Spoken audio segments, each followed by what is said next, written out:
Ja gëzuar, memoria e ujit. A e dini që uji ka memorje? Po ju tregoj disa sekrete që duhet të dini. Nuk jam alkimist, as kimist, nuk jam shkencëtar, por kjo që do t'ju tregoj tani do të bëj që të ndryshoni mendimin për sa i përket ujit. Ky që pim. Uji është thelbësor. Pa ujë nuk do të ekzistonte bota, pa ujë nuk do të ekzistonte njeriu. Njeriu është i përbërë nga 70% ujë. Por a e dini se uji, pra grimcat e ujit, kanë memorje? Po. Do t'i tregoj në radhë të parë njerë çfarë është zbuluar, sepse duhet të dim diçka tepër thelbësore. Shkenca ka ikur gjithmonë, siç e kemi thënë, në 3 etapa, pra imagjinat, projekt dhe zbatim. Dhe vetëm shkencëtarët, ata që janë kokfort, që nuk lëvizin nga llogoria e tyre, ata nuk zbulojnë gjë. Pra zbulojnë ideatorët, ata që kanë ide të reja, ose që janë brillant. Dhe qoftë në shkencë kjo, por qoftë në çdo lloj aspekt të jetës. Dhe përsa i përket ujit, i pari ka qenë Emoto. Pastaj, sepse Emoto zbuloi në kristalet e ujit, zbuloi diçka thelbësore. Kurse Jacqueline ishte shkencëtari francez, ishte ai që zbuloi memorien e ujit.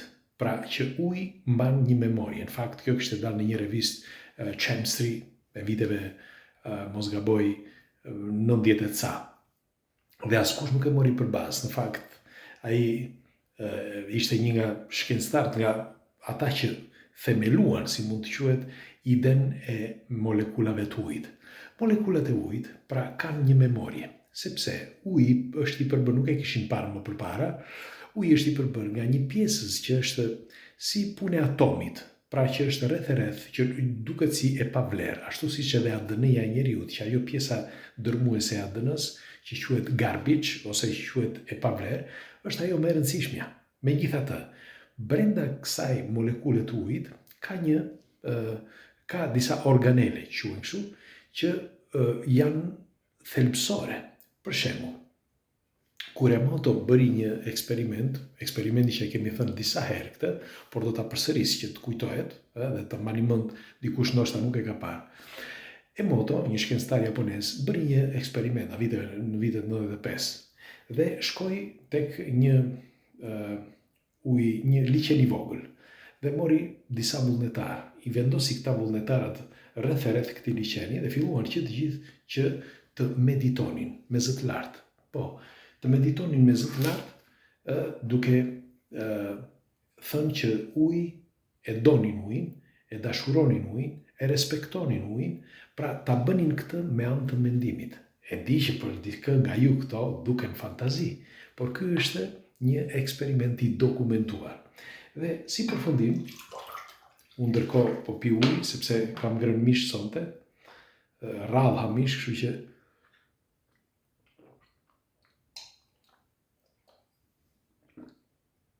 ndjes. Por doja t'ju kujtoja që, sepse po flasim për ujë, më ndiqni me vëmendje. Dhe uji, sipas dokumentave që janë prezantuar, ndryshoi përbërjen. Pra uji i atij liqeni të vogël ku njerëzit shkuan dhe medituan. Sepse mendimi kolektiv bëri që vibrimet që ishin përreth të ndryshonin dhe ndryshuan njëkohësisht edhe molekulat e ujit. Dhe nga ty u kuptua që uji, pra shkencërisht, sepse deri në atë moment nuk dijej, shkencërisht u tha që uji tashmë u kuptua që uji ka një memorje. Por Emoto bëri një eksperiment tjetër, nëse mbani mend, bëri eksperimentin me 3 gota. Pra një gotë me ujë, me fjalë, mbushi 3 gota me ujë, të lëna në 3 dhoma të ndryshme, dhe pastaj në njërin nga këto dhoma, se ai futesh në çdo dhomë dhe në çdo dhomë fliste me ujin.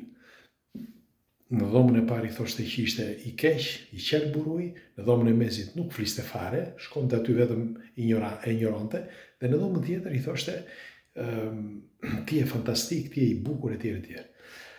Ai që ishte, gota që ishte e para, që ishte që i fliste keq, algat lindën më përpara, pra u prish uji më përpara. Ai që ishte në mes pastaj i dyti, kurse uji që ai fliste mirë, ishte pra gota që ai fliste mirë, uji që kishte brenda gota, nga një moment ai vuri re që jetoi shumë më shumë, po thuaj 3 fishin e kohës të tjerëve, pra nuk u prish uji. Dhe kjo edhe njërë tjetër tregon që uji ka memorie. Tani pse po ja u tregoj këtë? E mbani mend ju kur ishim të vegjël që kemi pirë ujë edhe nëpër këneta, si është e mundur që uji i pirë kështu edhe me pislëk ne nuk na ka bërë dëm? Pse? E keni pyetur ndonjë veten? Do t'ja u them, po prit, do t'ja u them në fund. Duhet të dini që 70% të trupit ton është ujë, pra të gjitha qelizat tona të përbëra, përgjithësi, janë ujë, duke filluar edhe nga kockat, brenda kockave ka ujë, brenda trurit ka ujë, gjithandej ka ujë. Dhe njeriu ka 70% ujë, ashtu siç edhe planeti Tokë ka 70% ujë. Kjo tregon që ne jemi përbërës direkt të planetit, pra ne jemi copëza të vogla të planetit, të mara, të krijuara.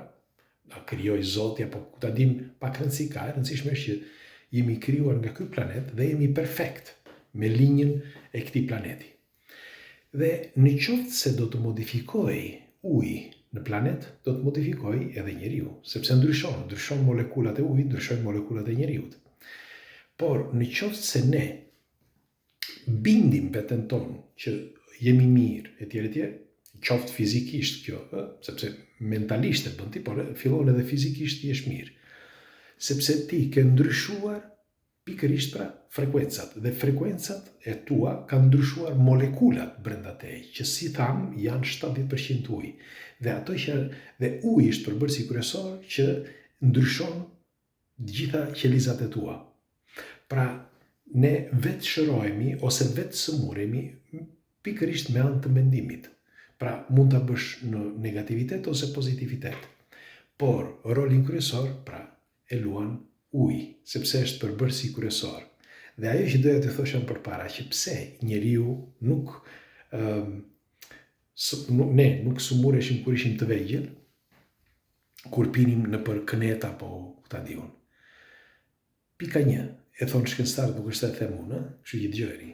Pika 1, që është tepër e rëndësishme, sepse kur e pi ujin me dashuri dhe ti e respekton atë ujin, pra ti, o Zot, tani gjeta ujë, nga i moment uji, përbërësi ujit, ndryshon brenda teje, me anë të frekuencave të trurit dhe të qelizave që ke ti brenda para se të vi uji. Sepse është si janë dy përbërës.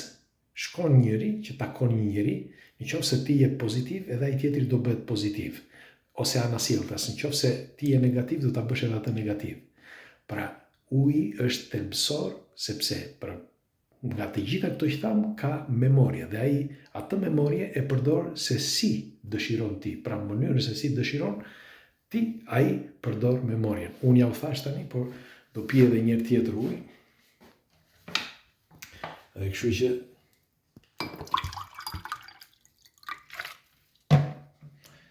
ja u bëj zili edhe njerë, të pi ujë, dhe doja të kujtoja që uji është jo vetëm jetë, por ka memorie dhe mund të ndryshoj jo vetëm qelizat e tua, por edhe jetën tënde.